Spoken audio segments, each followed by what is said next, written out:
예, 감사합니다. 오늘은 방금 읽으셨던 사도행전 26장 24절에서 32절까지의 말씀으로 권력자 앞에서라는 제목으로 함께 말씀을 나누려고 합니다.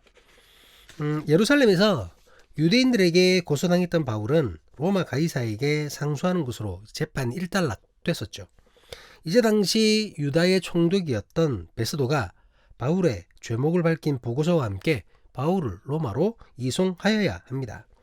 그런데 이제 베스도에게 곤란했던 것이 있었죠. 그것은 바로 딱히 바울의 죄목으로 특정 지역을 말하는 것이 없다는 겁니다. 무슨 죄인지 쓰고 보고서를 해야 될 텐데 뭐 쓸 게 없는 거예요. 뭐 반란도 아니고, 예, 뭐 그렇다고 뭐 도적질도 아니고 뭐 아무것도 없는 겁니다. 그런데 그래서 이제 그 보고서에 대해서 정확하게 작성을 해야 될 것이기 때문에 그 베스도는 당시 팔레스타인 북부의 왕이었던 헤롯 아그리파 2세에게 바울의 고소건에 관해서 설명하고 자문을 구했던 것이죠. 그러니까 자기가 잘 모르니까 잘 알고 있는 아그리파에게 자문을 구한 겁니다.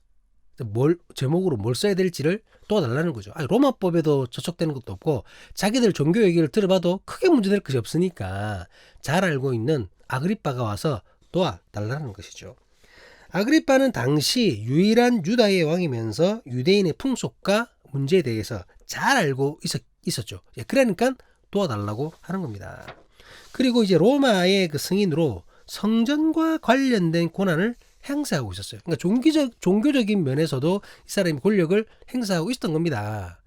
그 바울을 고발하면서 찾아왔었던 그 제사장들, 서기관들, 그 사람들을 임명하는 사람이 아그리파입니다. 예. 그러니까 당연히 잘 알 거라고 생각을 하고 아그리파에게 자문을 구하는 것이죠.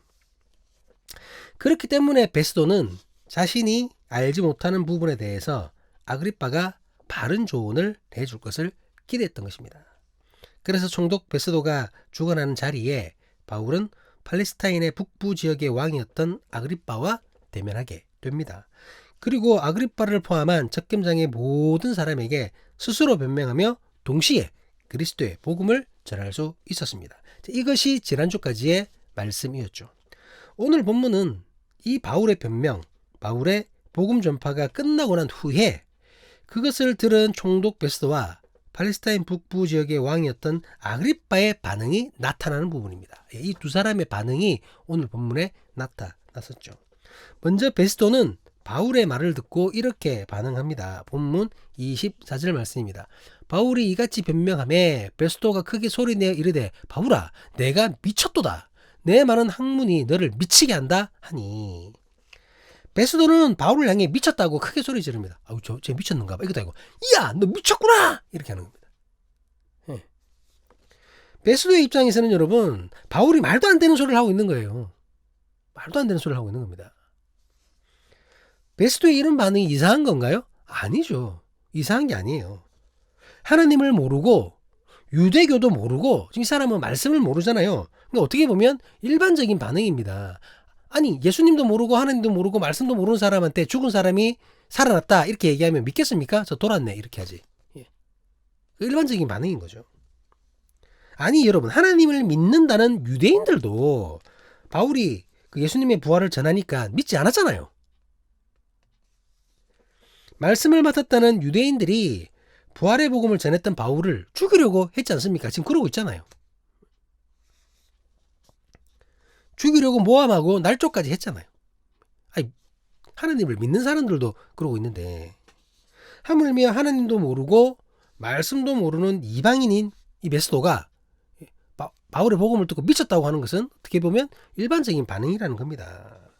바울의 말이 미친 소리로 들리는 것이 당연하다는 거죠. 이렇게 베스도가 격한 반응을 보이니까 하지만 그럼에도 불구하고 바울은 침착하게 베스도의 반응에 다시 한 번 더 응대를 합니다. 본문 25절에서 27절까지 말씀입니다. 바울이 이르되 베스도 각하여 내가 미친 것이 아니요 참되고 온전한 말을 하나이다. 왕께서는 이 일을 아시기로 내가 왕께 담대히 말하노니 이 일에 하나라도 아시지 못함이 없는 줄 믿나이다. 이 일은 한쪽 구석에서 행한 것이 아니니이다. 아그리파 왕이여 선지자를 믿으시나이까? 믿으시는 줄 아나이다. 먼저 바울은 자신이 미친 것이 아님을 분명히 밝힙니다. 아, 저 정상이에요. 저 이상한 거 아닙니다. 멀쩡합니다. 미친 거 아니라는 거죠. 너무나 멀쩡한 모습으로 말하고 있음을, 맨정신으로 말하고 있음을 얘기를 하는 겁니다. 이제 그러면서 이제 베스도는 잘 모르는 사람이지만 유대교와 말씀을 잘 알고 있을 거라는 사람, 아그리빠에게 자신이 전한 것의 진실 여부를 확인해 달라고 부탁을 하고 있는 거죠. 그러니까 베스도에서 아그리빠로 시선이 옮겨진 겁니다. 아그리빠가 바울의 개인적인 회심 사건에 대해서는 잘 모를 거잖아요. 그렇잖아요. 어떻게 합니까? 그걸 갖다가 얘기해 주니까 들은 거지 잘 모릅니다. 하지만 예수 그리스도에 대해서는 모를 수가 없다라는 거죠. 예수님의 사역은 아무도 모르는 동네 구석에서 이루어진 것이 아니었잖아요. 비록 이스라엘 북부 갈릴리라는 그 촌동네에서 시작되었지만, 아무도 인정하지 않는 그 시골에서 시작되었지만, 이스라엘의 중심인 예루살렘에서, 그곳에서 모든 사람이 보는 가운데 죽으시고 부활하신 빛과 같이 드러났던 그러한 예수님의 사역이었잖아요. 성전과 관련된 모든 고난과 책임을 지고 있으면서 유대 종교의 영향력을 발휘하고 있었던 그 아그리빠가 한때 너무나도 큰 이슈가 되었던 예수님과 관련된 그 사건을 모를 리가 없다라는 겁니다. 그렇지 않습니까? 우리가 직접 그 자리에 있지 않다 하더라도 어떤 큰 이슈가 생기면은 다 알잖아요. 소식을 통해서, 뉴스를 통해서, 사람들의 길을 통해서 알지 않습니까? 마찬가지라는 거죠. 이 아그리빠 2세가 예수님을 직접 보지는 못했지만 그 당시 때 엄청난 사건이 있었는데 예수라는 자가 와가지고는 큰일 날 뻔했다, 아마 이렇게 알았을 거 아닙니까?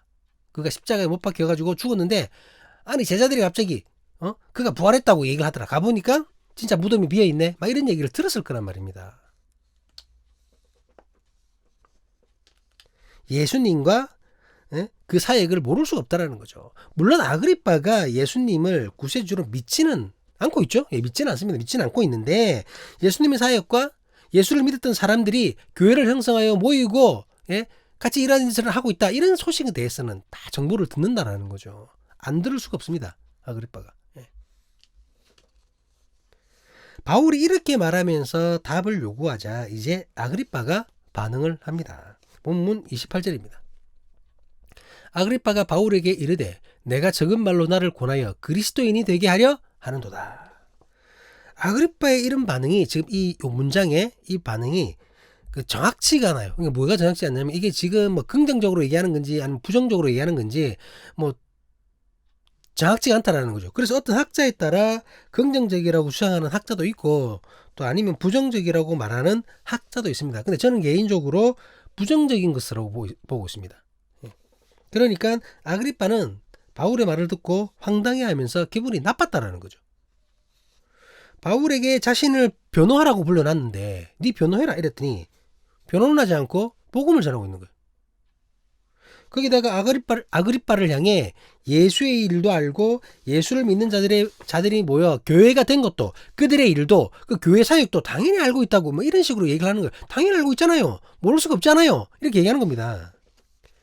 아그리빠가 듣기에는 지금 바울이 자신을 가스라이팅, 아시죠? 세뇌시키는 것, 말로서 막 세뇌시키는 것, 가스라이팅을 하는 것으로 느껴졌을 수 있다는 거죠. 충분히. 알고 있으니까요. 알고 계시잖아요. 알고 있는 거 얘기해 주세요. 막 이러는 겁니다. 그러니까 아그리빠의 판단력을 흐리게 해서 바울이 원하는 대답을 얻게 하려고 했다라는 말이죠. 그러면서 자신의 변호를 빙자하여 아그리빠를 전도하려는 수작으로 느꼈다라는 겁니다. 아, 저놈이 말이야, XX 수작을 부리고 있네, 막 이런 거예요. 그런데 이런 아그리빠의 느낌이 어느 정도 맞은 것입니다. 가스라이팅은 아니더라도 바울이 작정하고 복음을 전한 것은 분명합니다. 본인도 그렇게 얘기해요. 본문 29절입니다. 바울이 이르되 말이 적으나 많으나 당신뿐만 아니라 오늘 내 말을 듣는 모든 사람도 다 이렇게 결박된 것 외에는 나와 같이 되기를 하나님께 원하나이다 하니라.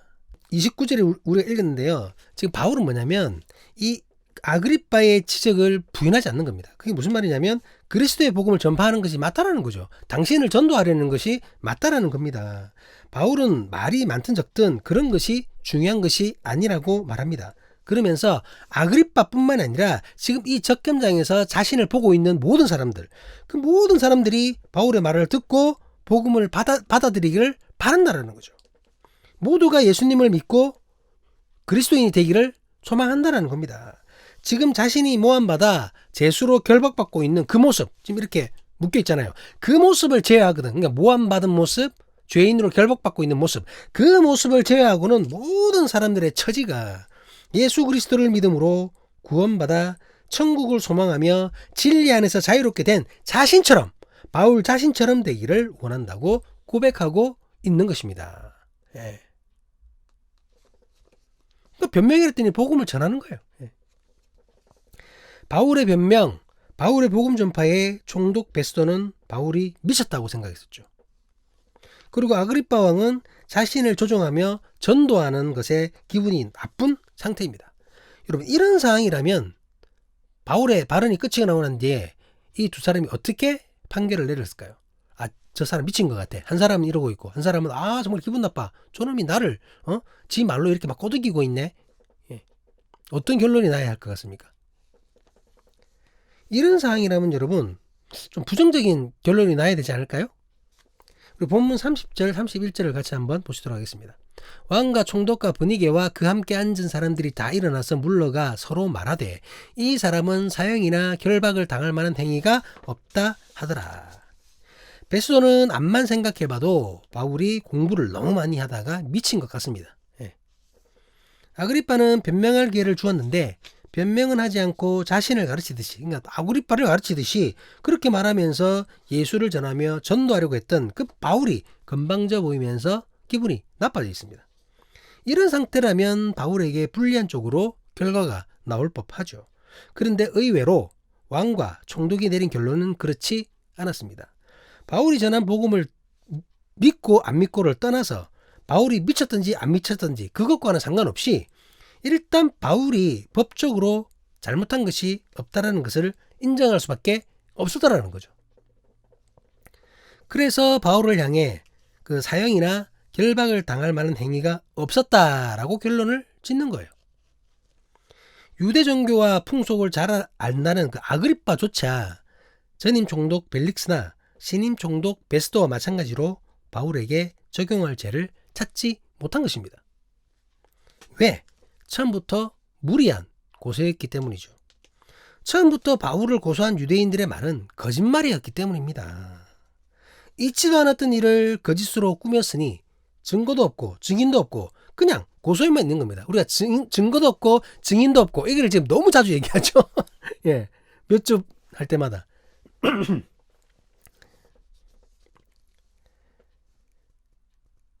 그러니 바울이 성전을 모독한 적이 없다는 사실만이 확실해질 뿐인 것입니다.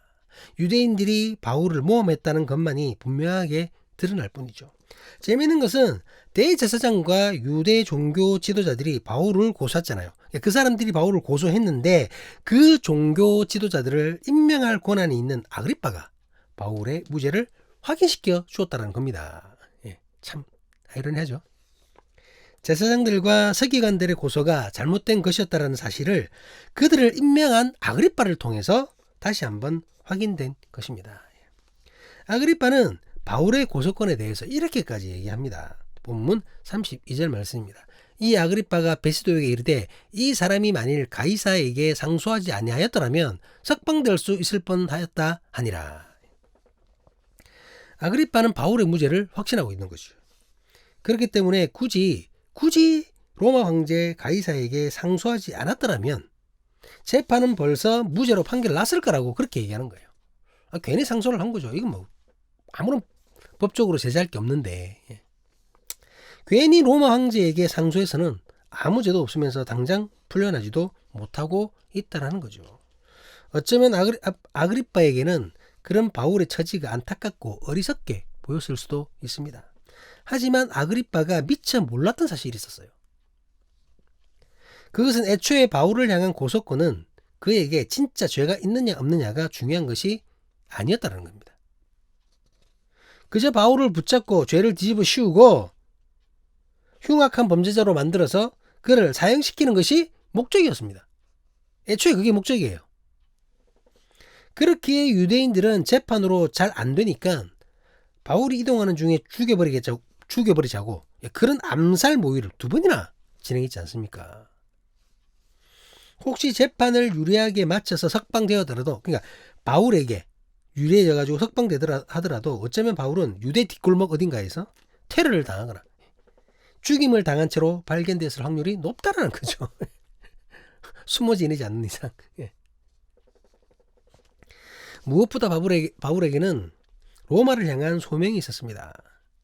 주께서 보이고 말씀하신 대로 로마에 가서 가이사가 보는 그 가운데 그리스도의 복음을 전파하겠다는 소명이 있었다는 겁니다. 그 소명을 이루는 것에 자신의 신분이 죄인이냐 자유인이냐는 중요한 것이 아닙니다. 어떤 상황이건 로마에 가서 그곳에서 복음을 전할 수만 있다면 당장 석방되지 않는다고 그것을 억울해한다거나 할 것이 아니라는 거죠. 바울에게는. 그래서 그는 로마 황제에게 상소를 한 것입니다. 가이사에게 상소하는 것으로 로마 군인들과 함께하는 가장 안전한 방법으로 로마를 향한 여정을 갈 수 있게 된 것입니다. 그곳에서 전파하게 될 복음을 꿈꾸며 소망하게 된 것이죠. 오늘 본문은 이렇게 바울의 무죄가 한 번 더 확인되는 것으로 마무리가 됩니다. 오늘 본문의 주된 내용은 서두에서 말씀드렸듯이 바울이 전하는 복음을 들은 베스도 총독과 아그리빠 왕의 반응입니다. 베스도의 반응은 바울을 미친 사람으로 생각하는 것이었죠. 하나님을 모르고 말씀도 모르는 베스도에게는 바울의 경험도 그가 전하는 예수의 부활도 그저 어처구니 없는 소리에 불과했던 것입니다. 아그리빠는 바울의 말을 불편해하면서 기분 나빠합니다.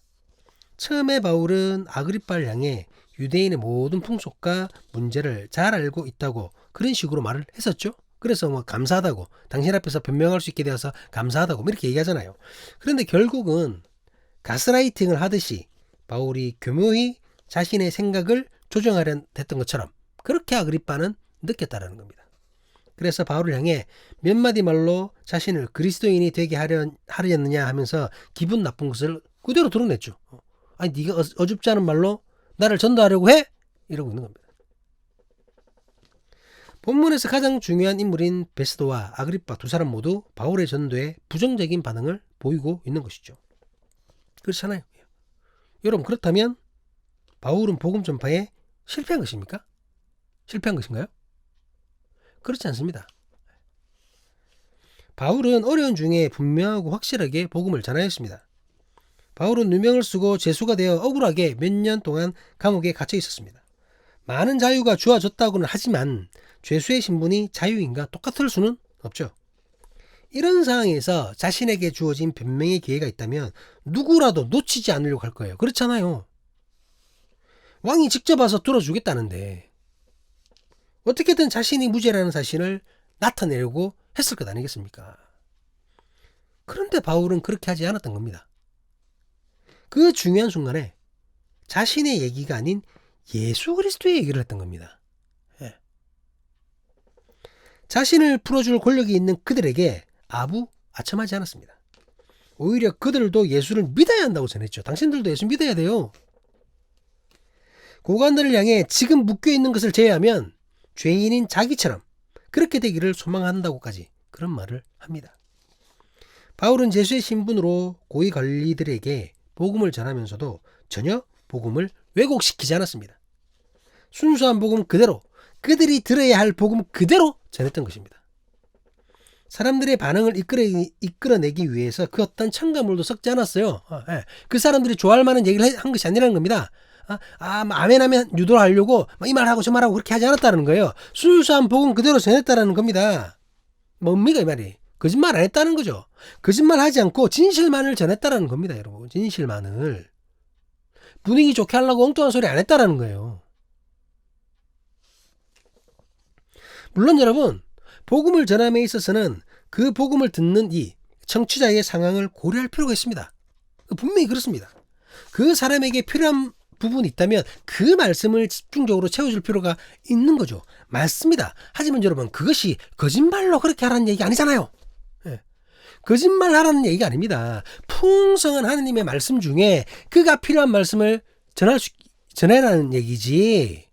그가 좋아할 만한 얘기로 그가 혹할 만한 얘기로 막 거짓말해서 꾸며내서 그냥 막 해라는 얘기가 아니라는 겁니다. 거룩하신 하나님을, 진리의 말씀 되신 예수님을 거짓말로 포장한다면 여러분, 그것은 벌써 그것으로 복음이 아닌 겁니다. 말씀이 아닌 거예요. 사기죠, 사기.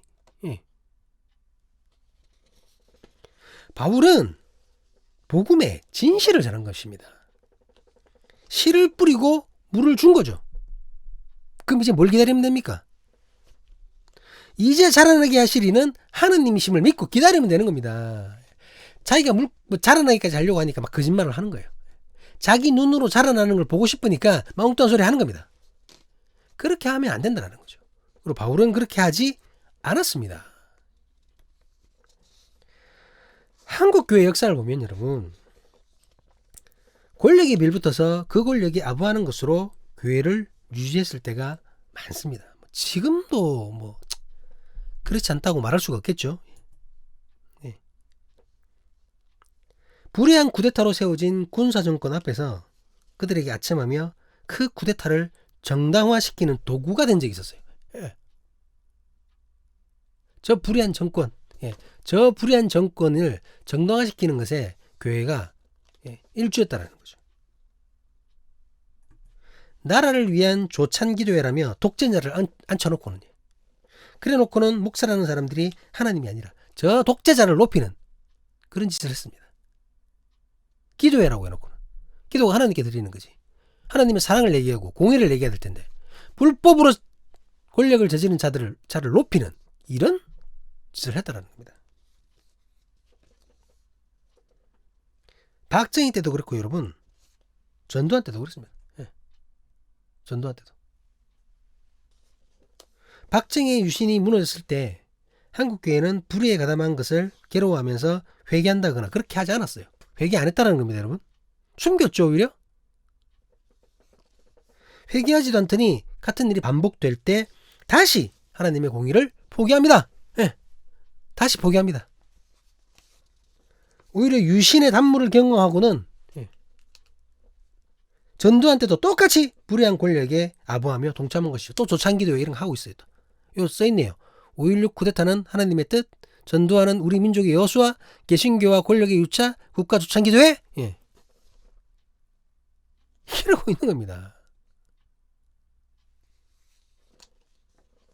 제 생각에 여러분, 이 사람들은 혹시라도 우리나라가 일본의 지배를 또 받게 된다면, 뭐 그런 일은 절대 일어나면 안 되겠지만 혹시라도 일제강점기와 같은 일이 또 생긴다면 이 사람은 변함없이 예전에 그랬던 것처럼 신사참배하고 천황 앞에 무릎 꿇을 인간들입니다, 여러분. 이 사람들은. 일본의 지배가 하나님의 뜻이라며 영광 돌릴 인간들이라는 거예요, 이 사람들이.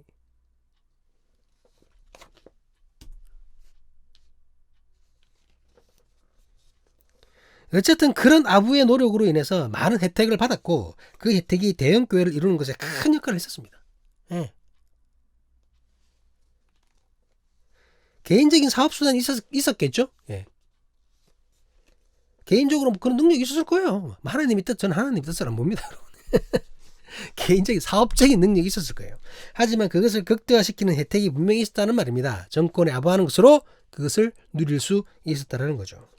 실제로 당시의 목사들이 군사정권, 독재정권을 진짜로 지지했을 수도 있겠죠. 아, 내가 보기에는 저게 맞는 것 같아. 저게 하나님의 공인 것 같아. 그냥 미친 생각을 할 수 있습니다. 그런데 만약 그렇다면 그들은 예수님의 말씀을 모르는 사람들이라고 봐야 되겠죠. 성경을 모르는 사람들입니다. 만약 그렇다면 주님을 향한 믿음이 크게 잘못되었거나 아예 믿음이 없는 사람들입니다. 어떻게 저 불의한 정권을 지지할 수가 있죠? 저것이 맞다고 얘기할 수가 있죠. 진짜로 그렇게 생각했다면 이 사람은 하나님을 모르는 사람입니다. 예수님께서 왜 이 땅에 내려오셔서 그 수모와 억울함을 감당하셨는지 전혀 모르는 인간들로 봐야 됩니다.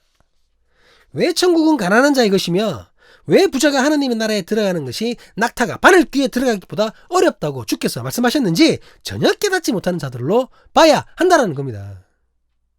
가짜들이란 얘기죠.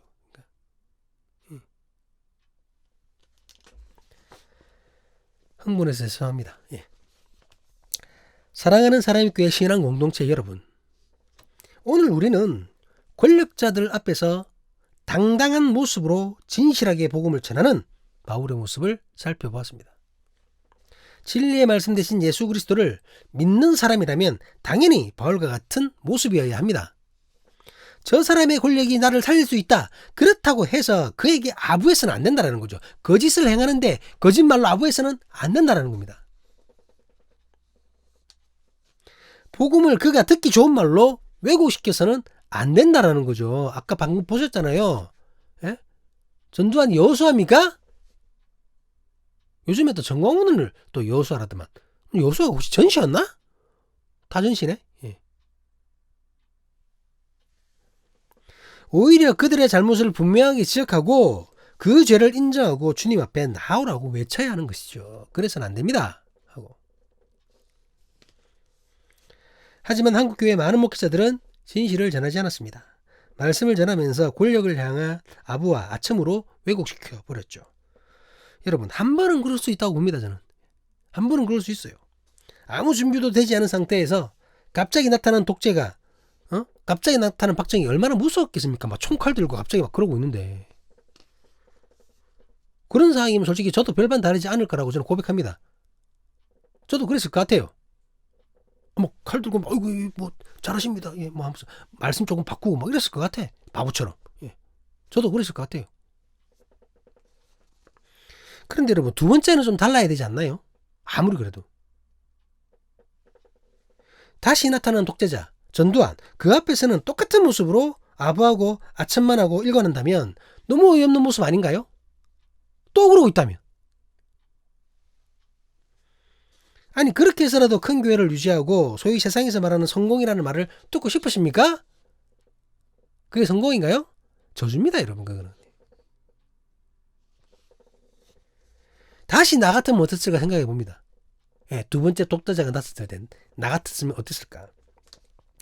제가 자주 말씀드리는 것이지만, 자랑은 아닌데 이거 솔직히 해야 되니까 제가 자주 말씀드리는 것이지만, 저는 무서움이 많고 용기가 부족한 사람입니다. 겁이 많아요. 예, 겁이 많습니다. 그런데 겁은 많지만 알면서도 불의를 저지르는 것은 너무나 힘들어합니다. 그게 동참하지를 못한다는 거예요. 예, 겁도 많은데 하필이면 정의감도 있네. 나름 제가 그런 인간입니다. 그래서 저는 아마 제 같은 경우는 그냥 도망갔을 것 같아요. 그냥 침묵했을 것 같습니다. 목회를 그만둬버렸을 것 같아요. 아예 안 말하는 건 산에 갔을 것 같습니다. 저는 그랬을 것 같아요. 예. 보이지 않는 곳에 가가지고 아무 말도 하지 않고 그냥 있을 것 같아요. 뭐 비겁하다고 얘기할 수도 있습니다. 하지만 여러분, 저는 비겁할지언정 악인은 되기 싫습니다. 여러분. 불의한 그 정권에 동참하기는 싫다라는 거죠. 그냥 비겁자가 되고 싶습니다. 여러분. 비겁자가. 사랑하는 사람의 교회 신앙 공동체 여러분, 오늘 본문에서 보인 바울의 모습은 목회자에게만 모범이 되는 것이 아닙니다. 복음 앞에서 당당하고 진실한 모습을 지켰던 바울의 모습은 모든 그리스도인들이 본받아야 할 모습입니다. 먼저 말씀을 기준으로 옳고 그름을 제대로 판단할 수 있는 우리이기를 주님의 이름으로 간절히 기도합니다. 하나님의 사랑, 하나님의 공의, 그 안에서 판단을 해야 된다는 거죠. 깨닫게 된 옳음을 위해서 하나님의 이름으로 담대할 수 있기를 간절히 기도합니다. 주님, 이 겁쟁이 같은 저에게도 제발 용기를 주시옵소서. 어떤 권력과 권세가 나를 위협하더라도 말씀을 왜곡하지 않고 진리의 말씀, 참되신 하나님의 말씀을 그대로 전할 수 있는 우리이기를 간절히 기도합니다. 침묵할지언정, 차라리 침묵할지언정 여러분, 거짓을 말하는 일이 없기를 간절히 기도합니다. 왜 악인의 행동에 우리가 동참해야 됩니까? 지금도 있을 수 있는 말씀의 왜곡을 분별하고 오직 아버지의 뜻대로 살아가는 우리가 사람교회 신앙 공동체가 될 수 있기를 주님의 이름으로 간절히 간구합니다. 기도하시겠습니다. 아멘, 아멘.